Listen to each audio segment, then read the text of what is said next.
BNP সবসময় ইসলাম প্রশ্নে একটা নমনীয় শ্রদ্ধামূলক অবস্থান নিত সৃষ্টির সময় থেকে, জিয়াউর রহমানের আমল থেকে। কিন্তু বেশ কিছুদিন থেকে একটা শক্তিশালী ধারা বিএনপির মধ্যে কাজ করতেছে, যারা মনে করে ইসলামপন্থী ধারা, বিশেষ করে জামাত ইসলামীর সঙ্গে বিএনপির সঙ্গ ত্যাগ করা উচিত। এইটা বাস্তবায়িত হয়েছে পূর্ণাঙ্গভাবে হাসিনা পতনের পরে। দল হিসাবে ইসলাম প্রশ্নে বিএনপি কিভাবে নীতিগত কৌশলগতভাবে মোকাবেলা করবে তা নিয়ে অবশ্যই তারা সিদ্ধান্ত নিতে পারে।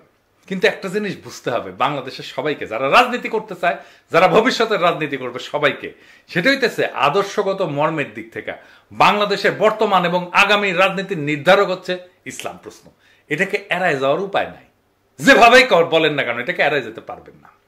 কিন্তু বিএনপিকে জামাত ইসলাম থেকে বিচ্ছিন্ন করা যে একান্তই ভারতের এবং লীগের প্রধান কৌশল, যার উদ্দেশ্য বিএনপিকে আরো দুর্বল করা, খর্ব করা, এটা বোঝার জন্য খুব একটা রাজনৈতিক জ্ঞানের প্রয়োজন হয় না, আইনস্টাইন হওয়ার দরকার নাই। এটা উল্টা দিকে জামাত ইসলামকেও দুর্বল করার কৌশল। বিএনপি এখন নতুন কিছু বলছে না, ওই পুরনো কথাগুলোই যা আওয়ামী লীগ বলতো সেটাই এখন বিএনপির কর্মীরা বলে, সেটাই এখন বিএনপির নেতারা বলে। বিএনপি নিজেই তার এই অবস্থান মানে না। বিএনপি এখন তারেক রহমানের দেওয়া বক্তব্যের উল্টা কথা বলে। এই বিএনপি কার খপ্পরে পড়ে এই রাজনৈতিক অবস্থান নিল, সেটা কি বিএনপি স্পষ্ট করা উচিত না? যারা আওয়ামী দুঃশাসনের বিরুদ্ধে এক বুক আশা নিয়ে বিএনপির দিকে তাকাইছিল, অথচ এখন দেখে ওদের পাতে ভাত কম। কিন্তু বকবকা নিয়ে আওয়ামী বুলি আগের চেয়ে বেশি। ফ্যাসিস্ট হাসিনার জন্ম কিন্তু বিএনপির ব্যর্থতা থেকেই। ছাত্র জনতা তাদের নিশ্চিহ্ন হওয়া থেকে বাঁচাইছে বিএনপিকে, আর সেই ছাত্রদের মুতে ভাষায় দিতে চায় বিএনপি। বিএনপির সামনে এখন মাত্র দুইটা রাস্তা খোলা আছে: নকল আওয়ামী লীগ হয়ে মুছে যাওয়া ইতিহাস থেকে, অথবা আওয়ামীকরণ ছুঁড়ে ফেলে সত্যিকারের জনতার বিকল্পে রূপান্তরিত হওয়া। জনগণ ক্ষমা করতে জানে, কিন্তু জনগণ প্রতারণা চেনে। বিএনপি আজকের রাজনীতি জনগণের সাথে প্রতারণা। মনে রাখবেন, প্রতারক আর বিশ্বাসঘাতকদের জন্য জনগণের মন খুলে যায় না। রবীন্দ্রনাথ বাদী দেন, তা আমি কি বদলিয়ারের কবিতা নিয়ে আসে জাতীয় সঙ্গীত বানামু? হ্যাঁ, বেকুব গুলা।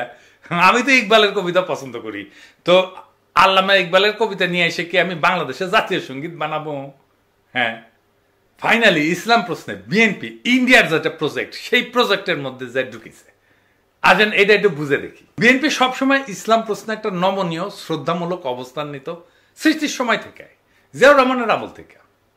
কিন্তু বেশ কিছুদিন থেকে একটা শক্তিশালী ধারা বিএনপির মধ্যে কাজ করতেছে, যারা মনে করে ইসলামপন্থী ধারা, বিশেষ করে জামাত ইসলামীর সঙ্গে বিএনপির সঙ্গ ত্যাগ করা উচিত। এইটা বাস্তবায়িত হয়েছে পূর্ণাঙ্গভাবে হাসিনা পতনের পরে। দল হিসাবে ইসলাম প্রশ্নে বিএনপি কিভাবে নীতিগত কৌশলগতভাবে মোকাবেলা করবে তা নিয়ে অবশ্যই তারা সিদ্ধান্ত নিতে পারে। কিন্তু একটা জিনিস বুঝতে হবে, বাংলাদেশের সবাইকে, যারা রাজনীতি করতে চায়, যারা ভবিষ্যতের রাজনীতি করবে, সবাইকে, সেটা হইতেছে আদর্শগত মর্মের দিক থেকে বাংলাদেশের বর্তমান এবং আগামী রাজনীতির নির্ধারক হচ্ছে ইসলাম প্রশ্ন। এটাকে এড়ায় যাওয়ার উপায় নাই, যেভাবেই বলেন না কেন এটাকে এড়ায় যেতে পারবেন না। মর্মের দিক থেকে বাংলাদেশের আগামী রাজনীতির এইটাই নির্ধারক প্রশ্ন, আপনি চান বা না চান। পাশ্চাত্য লিবারাল রাজনীতির কাঠামোর মধ্যে বাংলাদেশের সংখ্যাগরিষ্ঠ জনগণের ধর্মীয় আবেগ, সংবেদনা, স্বপ্ন, সংকল্প বিএনপি তার জাতীয়তাবাদী রাজনীতির বয়ানের মধ্যে কিভাবে অন্তর্ভুক্ত করবে, সেটা একটা বুদ্ধিবৃত্তিক কাজ হইতে পারত, সাহায্য নিতে পারতো। সেটা তো নিবে না, ওরা সবার থেকে বেশি বুঝে। এটা একটা খুব ইন্টেলেকচুয়াল ট্যাকটিক্যাল কৌশলগত কাজ হইতো, বলাই বাহুল্য। বিএনপি সেটা করতে সক্ষম না, এটা তাদের কম্য না। তারা বুঝাই দিছে এটা তারা পারবে না। সেকুলার ইসলামপন্থীদের জোটে একসঙ্গে ধরে রেখা শেখ হাসিনার শাসনের বিপরীতে বিএনপি একটা সময় পর্যন্ত দাঁড়িয়ে থাকতে পারছিল। কতক্ষণ? যখন খালেদা জিয়া ক্ষমতায় ছিল, যখন খালেদা জিয়া নেতৃত্বে ছিল। সেটা লিবারাল রাজনীতির সংস্কৃতির দিক থেকে একটা খুব বড় সাফল্য ছিল। ইন্ডিয়া এই সাফল্যটা নস্যাৎ করতে বদ্ধপরিকর ছিল, তারা পরিকল্পনা করছে। ইন্ডিয়ার এই কৌশল শুধু জামাত ইসলামকে বিএনপি থেকে বিচ্ছিন্ন করে না, মূলত ভারতীয় আধিপত্যবাদের বিপরীতে ধর্মনিরপেক্ষতাপন্থী এবং ভারতীয় আধিপত্যবাদের বিরুদ্ধে সেকুলারপন্থী এবং ইসলামপন্থীদের সম্ভাব্য ঐক্যের যে কোনো সম্ভাবনা ভারত নস্যাৎ করে দিতে চায়। 20 দলীয় জোটের মধ্যে এই ঐক্যের একটা বীজ ছিল, এটার অঙ্কুরেই বিনষ্ট করা ছিল ভারতের রাজনীতির একটা বিরাট কৌশল। বিএনপি এবং ইসলামপন্থীদের মধ্যে ফাটল ধরানো, সেই জন্য শেখ হাসিনা, বাম, এদের একটা অন্যতম কৌশল ছিল। ফ্যাসিবাদের বিরুদ্ধে জুলাই আগস্ট বিপ্লবে এই যে সেকুলার, বাম, ইসলামপন্থীদের ঐক্য, এটা খুবই তাৎপর্যপূর্ণ রাজনৈতিক সন্ধি ছিল। এর বিপদ বুঝবার বিচক্ষণতা ভারতের আছে। এই রাজনৈতিক সন্ধির বীজ জাতীয় রাজনীতির সম্ভাব্য দিক নির্দেশক হয়ে ওঠার আগেই ভারতকে সমূলে নষ্ট করে দিল বিএনপিকে দিয়া। ভারত তার বিপদের ক্ষেত্রগুলোকে বাস পাখির মতো চোখ এনে ধরতে পারে বাংলাদেশে। ৭১-এর মুক্তিযুদ্ধে জামাত ইসলামের ভূমিকার বিচার আর বাংলাদেশের ইতিহাস, সমাজ, সংস্কৃতি আর রাজনীতিতে ইসলামের ভূমিকার প্রশ্ন দুইটা আলাদা প্রশ্ন। ১৯৭১-এ জামাত ইসলামের ভূমিকার কারণে বাংলাদেশের শক্তিশালী ইসলামপন্থী রাজনীতির উদ্ভব এবং বিকাশ অনেকটা ক্ষতিগ্রস্ত হয়েছে, সেটা আমরা মানি বা না মানি। কিন্তু বিএনপিকে জামাত ইসলাম থেকে বিচ্ছিন্ন করা যে একান্তই ভারতের এবং লীগের প্রধান কৌশল, যার উদ্দেশ্য বিএনপিকে আরো দুর্বল করা, খর্ব করা, এটা বোঝার জন্য খুব একটা রাজনৈতিক জ্ঞানের প্রয়োজন হয় না, আইনস্টাইন হওয়ার দরকার নাই। এটা উল্টা দিকে জামাত ইসলামকেও দুর্বল করা কৌশল।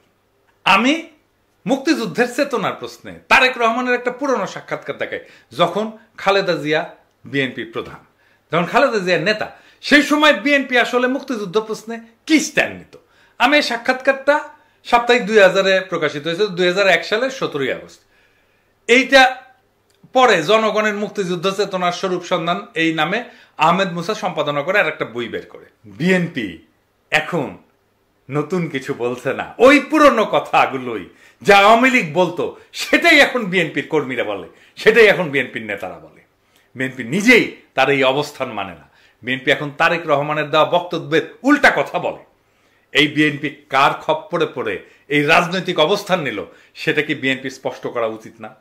নাকি সেই সময় তারেক রহমান সেটা ভুল বলছিল? বিএনপি যদি এর ব্যাখ্যা দিতে না পারে, তাহলে তো আপনি ওই দলের কোনো কথাতেই আস্থা রাখতে পারবেন না। ওরা ক্ষমতায় যে যা খুশি তাই করবে, আগের সব কথা উল্টাই দেবে, তাই দিচ্ছে। আমরা কেন বিএনপির বিরোধিতা করি? বিএনপি আজ যেখানে দাঁড়ায় সেখান থেকে আর যাই হোক জনতার আশা ভরসার পথে হাঁটা যায় না, কারণ ছাত্র জনতা শুধু আওয়ামী লীগকে সরাই দিচ্ছে, তাতেই বিএনপি খুশি। কিন্তু বিএনপি আওয়ামী লীগকে ছুঁড়ে ফেলে দিতে চায় না। তাদের নীতি, ইতিহাস, তাদের বয়ান, এমনকি তাদের ভাষা বিএনপির গলায় উঠে আসে।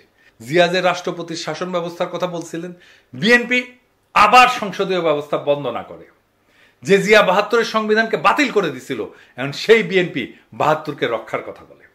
যে বিএনপি অসাম্প্রদায়িকতার নামে আওয়ামী লীগের হাইব্রিড বয়ানকে সামনে রেখা ইসলামী মূল্যবোধ থেকে সরে যায়, সে কি করে জনগণের প্রতিনিধিত্ব করবে? এটি কি পরিবর্তন, নাকি এক বিব্রতকর পুনরাবৃত্তি? বিএনপি একটা নকল বিকল্প, যেখানে পুরাতনের পোশাকে নতুন কিছু সাজানোর ব্যর্থ চেষ্টা চলে। যারা আওয়ামী দুঃশাসনের বিরুদ্ধে এক বুক আশা নিয়ে বিএনপির দিকে তাকাইছিল, অথচ এখন দেখে ওদের পাতে ভাত কম, কিন্তু বকবকা নিয়ে আওয়ামী বুলি আগের চেয়ে বেশি। ফ্যাসিস্ট হাসিনার জন্ম কিন্তু বিএনপির ব্যর্থতা থেকেই। ছাত্র জনতা তাদের নিশ্চিহ্ন হওয়া থেকে বাঁচাইছে বিএনপিকে, আর সেই ছাত্রদের মুতে ভাষায় দিতে চায় বিএনপি। বিএনপির এই নীতিহীন সফট আওয়ামীকরণ প্রক্রিয়া আসলে রাজনৈতিক আত্মহত্যা। এই পথ জনতার না, এটা মিটমাটের, কম্প্রোমাইজের আর আত্মসমর্পণের পথ। এই পথ নতুন বাংলাদেশের পথ হতে পারে না। আজ প্রয়োজন নতুন এক প্রস্তাবনার, একটা মৌলিক বিপরীত রাজনীতির, যেখানে ইসলামপন্থী শক্তি, জনগণের জীবন ঘনিষ্ঠ চেতনা আর রাষ্ট্রীয় ন্যায় বিচার এক মোহনায় মিলবে। যেখানে মুক্তিযুদ্ধের মানে হবে না কোনো দলীয় ট্যাগলাইন, বরং জনগণের সত্যিকারের মুক্তির সূচনা। যেখানে ইসলাম ধর্ম হবে রাষ্ট্রের গভীর মূল্যবোধের ভিত্তি, আর যেখানে নেতৃত্ব আসবে জনগণের ভিতর থেকে, সেই নেতৃত্ব যে ভারতপন্থী না। বিএনপির সামনে এখন মাত্র দুইটা রাস্তা খোলা আছে: নকল আওয়ামী লীগ হয়ে মুছে যাওয়া ইতিহাস থেকে, অথবা আওয়ামীকরণ ছুঁড়ে ফেলে সত্যিকারের জনতার বিকল্পে রূপান্তরিত হওয়া। জনগণ ক্ষমা করতে জানে, কিন্তু জনগণ প্রতারণা চেনে। বিএনপি আজকের রাজনীতি জনগণের সাথে প্রতারণা। মনে রাখবেন, প্রতারক আর বিশ্বাসঘাতকদের জন্য জনগণের মন খুলে যায় না।